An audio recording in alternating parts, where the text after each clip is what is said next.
So look, I just thought I'd give you a quick run through just a bit of insight into what the university sector looks like at the moment, and I welcome interaction. If you've got any questions, please just call out at any stage.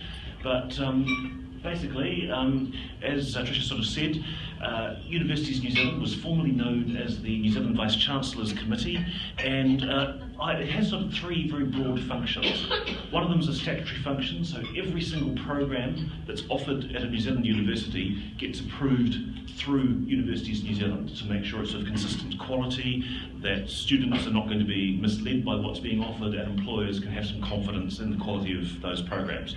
Secondly, it's coordination for the university sector. So I always wince when I say this, but I've got 14 subcommittees, all the Deputy Vice-Chancellors research, all the Deputy Vice-Chancellors academic, the CIOs and things like that, librarians. And likewise, kind of advocacy and education. We're the kind of the interface into Wellington and also to stakeholder groups like Rotary here. So I'm going to start with a little quiz, just lighten up a little bit. So I'm going to give you two sets of stats. Now, one set of stats is completely true, and one set of stats is completely made up. The stats that are true come from the 2013 census, and they relate to arts graduates aged 28 to 39, so all arts graduates aged 28 to 39 at the time of the census. Now, which one of these two sets of statistics do you think is true? First, arts graduates. 1.4% of them are in retail and hospitality, i.e. the local barista or working the McDonald's fat fryer, so that's 1.4%. 90% are in degree relevant jobs, so jobs that on the face of it you would think you'd need to have a degree to hold, and on average they are earning at or a fraction above the national median for salary and wage earners. So that's the first set of statistics. 1.4% retail and hospitality, 90% degree relevant jobs, and about the average for salary and wage earners. The second set of stats, 20% are in retail and hospitality. Only 60% are in degree relevant jobs, and on average they're earning 30% below the national median for salary and wage earners. Which set of stats do you think are true? The first set, show me your hands. Second set. Well, I'm sorry to disabuse a room, but in fact the first set of stats is correct.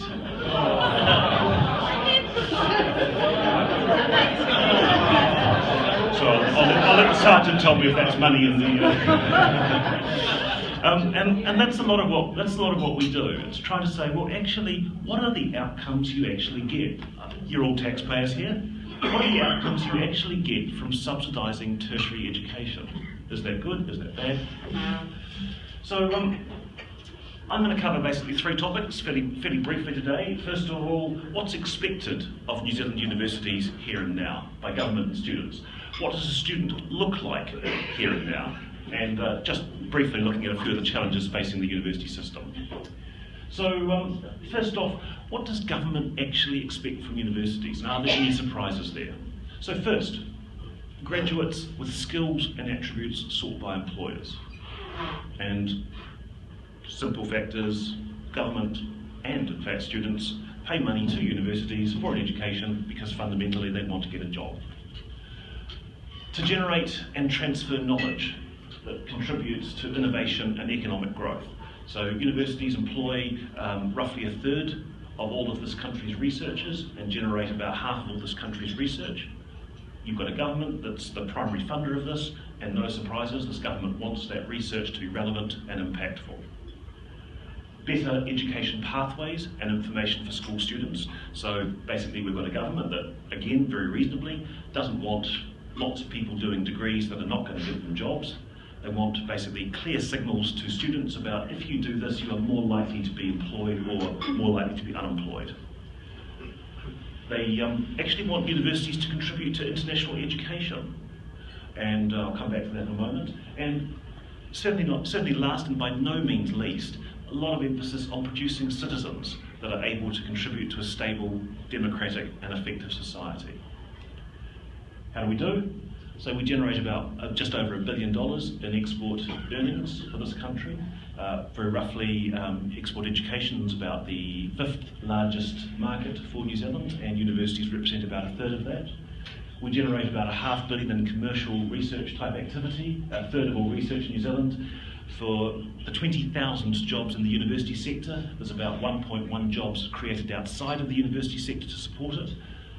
We generate about $7 billion of economic activity, and hopefully we are the source of an awful lot of the future leaders, thinkers and such in this country.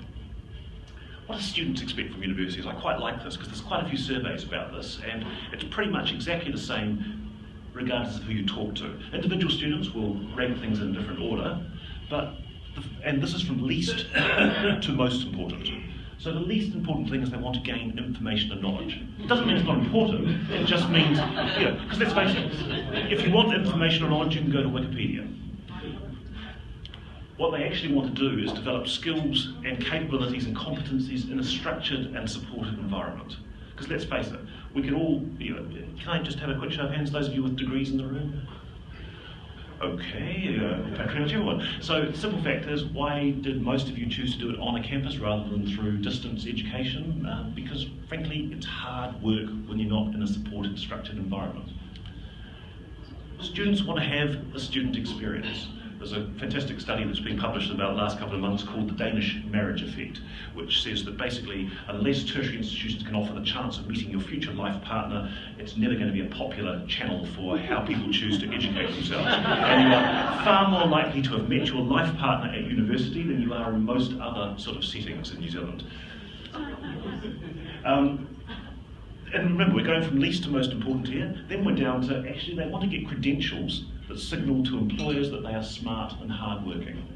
And that's where you start sort of getting, how well is your university degree regarded? What is the reputation of it? And why, say, a Harvard degree might be regarded more highly than say, a community college degree in the States. And, absolutely, they go to university because they want better financial and personal prospects. How do we do? Basically, New Zealand university graduates tend to earn about 1.1 million more over their working lives, have about a third of the unemployment rate of non-university graduates. So arts graduates, for example, 2.5% on unemployment benefits, basically 2 years after graduating, and that's pretty average actually for all university graduates, compared with about a 14% unemployment rate for youth, up to about age 25. Typical graduate will earn about 1.65 times a school leaver. They'll tend to reach their break-even point where they were better off doing their education by about age 33, and they tend to be contributing actually all taxpayer subsidies to the tune of about $289,000 over their working life. So basically the tuition subsidy that you put into graduates in just purely income tax terms, they'll pay back about $289,000. That's before company tax and GST. So what does a student look like in 2015? 28% are in kind of profession-led qualifications, law, accounting, engineering, dentistry, doctors, whatever. 53% are in kind of industry-focused qualifications, so these might be finance, they might be IT, they might be the sciences. And 19% are in what we euphemistically call other, or what people in this room might call arts. The interesting thing is that basically the earning rates are not vastly dissimilar for all level 7, i.e. bachelors and above graduates. Yes, you'll earn more as an engineer, or a doctor, or an IT graduate, but interestingly enough, science and arts graduates pretty much are not dissimilar in terms of what their lifetime earnings look like. And you've got kind of the progression that you would expect. A PhD will earn roughly 16% more than a master's graduate. A master's graduate will earn about 1% more than a bachelor's graduate. A bachelor's graduate will earn 34% more than a diploma holder. A diploma holder will earn about 12% more than a certificate holder, who will earn in turn 9% more than someone without a qualification. So education is actually good. That's on average, of course. It varies enormously from subject to subject, but that's the average nationally, according to all 2.3 million people in the workforce at the time of the 2013 census. And 3 pictures. I'm sorry, they might be a bit hard to see down the back, apologies, but which of these look least like a university library in 2015?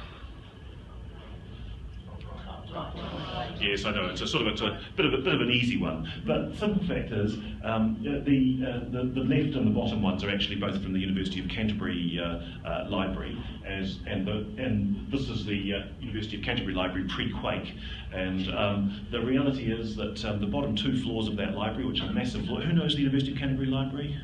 A few people here could. So there are no books down there anymore. In fact, what's the next slide look like? Yes, so here is the University of Canterbury Library before earthquakes and after earthquakes. And the top is before, as you can tell, and the bottom is the same thing. And there are 2 bookcases with current magazines, and that's it. There are no other books there. But I also, just going back a slide, I also quite like the bottom left picture, which I think sums up university libraries perfectly. If you ask now what a university library, what the challenges are of setting up a university library, and you talk to the people that are involved in it, it's always the chief information officers that are going, more PowerPoints, more Wi-Fi. Because frankly, the entire library now is basically available through your laptop. Vast majority of your resources are now online rather than physical. And as you can sort of see, there's an awful lot of computers down there. Though I quite like the woman in the bottom right, who doesn't have a laptop but seems to have 2 cell phones.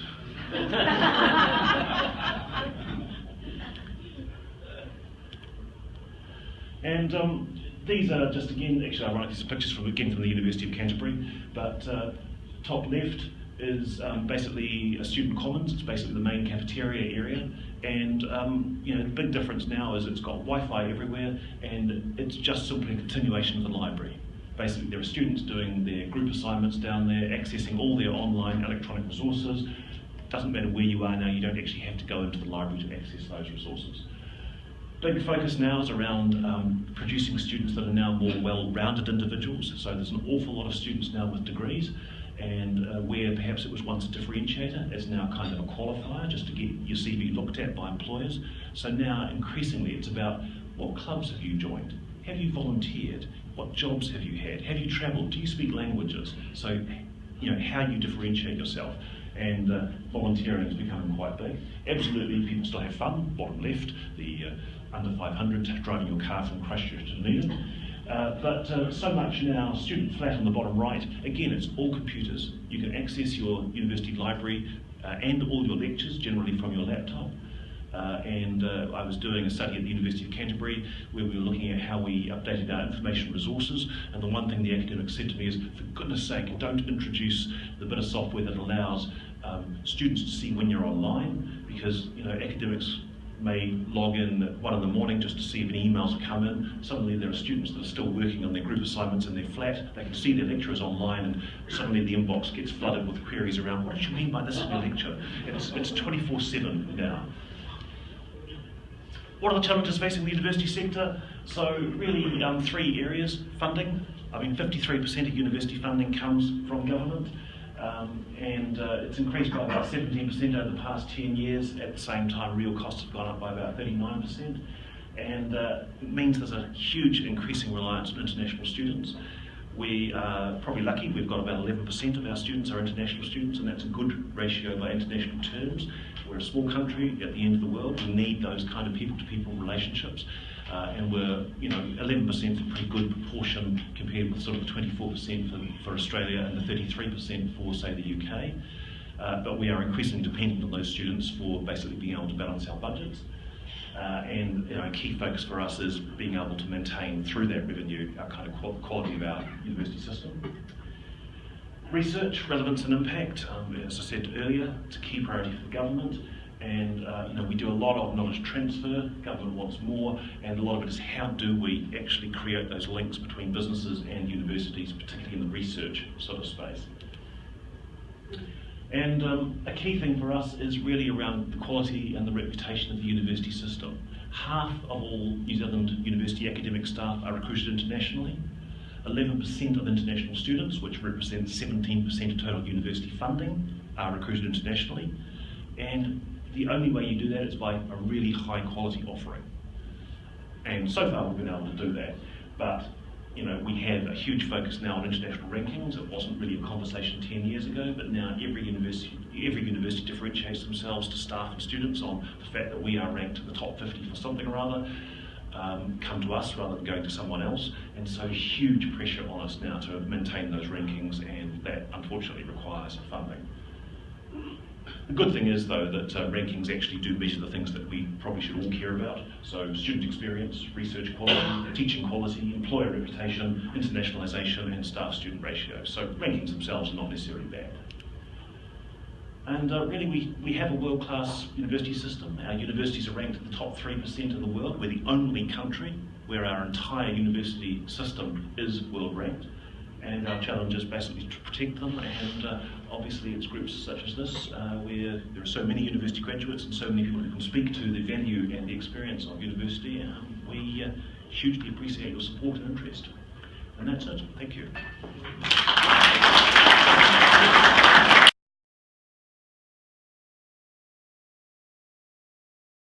So that's the exercise we're doing at the moment, and so what we're doing is we're doing basically standard sort of internal rate of return, net present value type calculations on every single level of study and field of study to generate that. And as I say, across the board, typical university degree, your internal rate of return is about, for the student, about 15%, and for the taxpayer, about half that. And that's because mainly the taxpayer contributes 2/3 of the cost in tuition subsidies to a student's tuition, and the student contributes about 1/3 themselves. So certainly what we've been doing is on a discounted cash flow basis, just simply calculating through what is the amount that gets paid back in income taxes after you've factored out time taken out of the workforce to go to university and things like that, and it's a net return across most subjects. I just want to know the total cost of the taxpayer as well. Oh, total cost of the taxpayer. So very roughly, taxpayers are contributing about $3 billion a year into tertiary education, of which about 54% goes into the university system. And there's been quite a bit of analysis by Ministry of Education and Treasury around, is there a return on that? And the answer is certainly there is. I don't have the stats obviously right here, right now, but it's sort of thing where I've got them to hand. If you're interested, I can certainly send them through to you. So.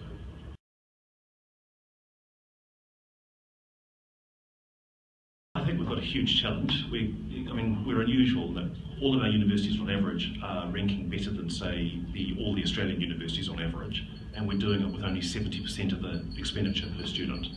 And you can only do that for so long. I think the most unique thing about the New Zealand system is we are able to recruit world-class academics because we actually offer a lot of lifestyle, and because of that lifestyle we're able to actually get, to some extent, cheaper academics. I hope there's no academics in the room. Better value. Thank you. Yes, right. Yes. I stand Never mention the cheaper yes, word. we can offer better value actually to our academics, and that does help. But it is an ongoing challenge, and we are continually slipping in the rankings, and it is starting to affect, I think, a number of aspects of quality and our ability to maintain. My question is, if you had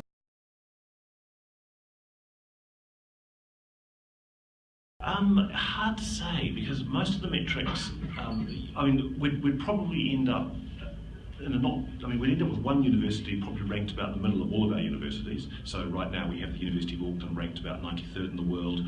We have Auckland University of Technology ranked at about 510th. We'd probably end up with a 50th. So Chris is happy to answer questions. Whether they would be better or Heaps worse. of them. We're going to start here on the We left. would probably end up with a more efficient John. system. Look, you had some very Whether we would be able to maintain quality through that sort of system, I suspect quite possibly we could. We have a lot of conversations about exactly that. Massive universities is a perfect, I think, case study, operating 3 campuses. They find that there's not a lot of efficiencies because they've got to duplicate a lot of their services and support functions. But on the flip side, they are able to offer differentiated services in 3 different centres, and there's pros and cons to those models. That was the right answer to that.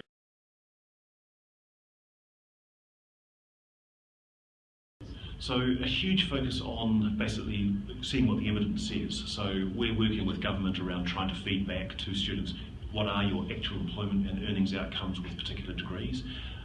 As I say, we've got now all, I cut this presentation down from what it normally is, which normally includes some data sheets showing a lot of this stuff, where we can now say for literally every degree or every subject that you can study, every qualification you get, on average, what other New Zealanders have earned, what the top 25 jobs they are in, and the idea is to be able to show that to prospective students to say, do you see this, do you see your own pathway looking like this? So again, if you took, say, arts graduates, we can now say that the number one job for an arts graduate in New Zealand, if they've got, say, a bachelor's, is primary school teacher. The second job is secondary school teacher. The third job is... no, actually, it doesn't appear in the list, but yeah, as I say, 1.4%. But yeah, so the answer is we're trying to get a better information set around that, and actually, a surprisingly small number of areas where we are overproducing, still quite a few areas where we're underproducing. We don't have problems getting graduates jobs, we just have problems producing enough graduates in some areas, particularly IT and engineering.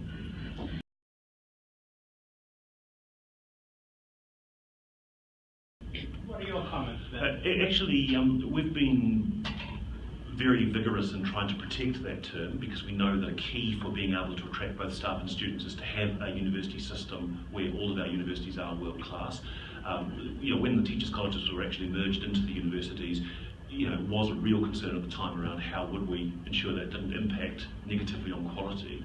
And I think every university worked very hard with the staff coming in to make sure that they were able to start picking up research and delivering teaching that was research informed. The fact that we haven't actually dropped significantly as a result of those mergers, I think, is a sign that we were able to manage that, but we are absolutely dropping.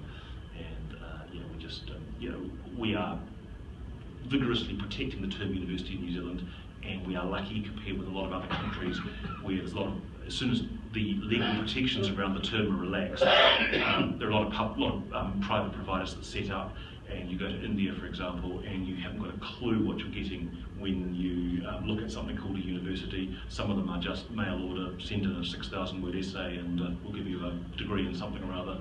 Some of them are credible, but there's no standards for knowing what you're getting. In New Zealand, we've actually been able to protect that, and students can actually have quite a degree of assurance, because everything that has the name university is subject to the same quality controls. All universities in New Zealand go through the same mechanisms.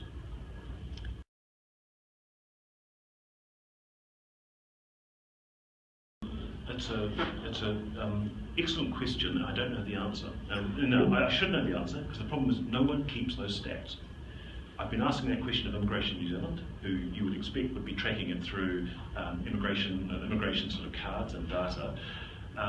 We know that roughly 20-something percent, I'm sorry, I haven't got the number on top of my head, 22% or something rather of students do go offshore once they complete. So in other words, they suspend for a period of time their loan repayments.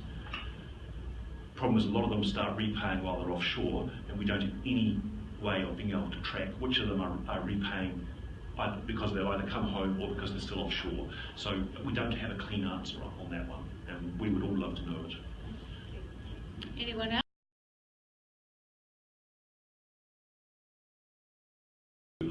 I think there's been a bit of a hype cycle around the massive online open sort of courses. Everyone was expecting they were going to drive huge amounts of business, and they haven't. But what they have done is they've led probably to a rethinking around how to deliver a lot of on-campus and near-campus learning. So what we're sort of seeing now, if I can use the example, Massachusetts Institute of Technology in the States, they of course have introduced, or they've been kind of at the centre of edX, which is one of the big, massive open online course providers. They've ended up with hundreds of thousands of people enrolling, but generally maybe 1,000 or so actually completing, and still haven't found a way of making money out of it. Doesn't mean it's the wrong model, because they've found an incredibly powerful tool for recruiting students, high potential students that they wouldn't have otherwise been connected to. But what they've also found is as soon as they've applied it to their on-campus learning, so their College of Engineering, for example, by just doing things like saying, okay, so you can now look at your lectures actually at home on your laptop. They're broken down into 6-minute chunks. There's immediate tests after you've listened to that 6-minute chunk to show did you understand it. There's an online forum where you can go, does anyone else understand what Dr. X was sort of saying when they were saying this? And students can debate it. Apparently, they've gone from roughly a 49% dropout rate in first year in engineering down to something like a 12% dropout rate, because students love it. It's engaging, they can learn at their own pace. If they didn't quite get it the first time, they can repeat it. There's tests that reinforce the learning. So I think there's a huge suite of change coming through in technology space. I don't know what the winners are going to look like, but I'm starting to see actually people are going, oh, we intended that technology to be used over here, but if you use it over here, the return is fantastic. And so, there's universities like, say, Texas, who are now paying all their first year lecturers, or we're offering now up to $100,000 to convert your lectures into an online blended learning environment, because it halves the dropout rate of students. It doubles the satisfaction rate of students. They're learning it in their own time, in their own environments, and moving to what's called a reverse lecture model, which pretty much all of us in this room would have experienced. You go to the lecture, you get the wisdom, then you go to a tutorial and you talk about it. Now it's you do the lecture online, and you go to the lecture to actually talk about it and explore what it meant. So quite a significant change in how the education's being delivered because of this technology.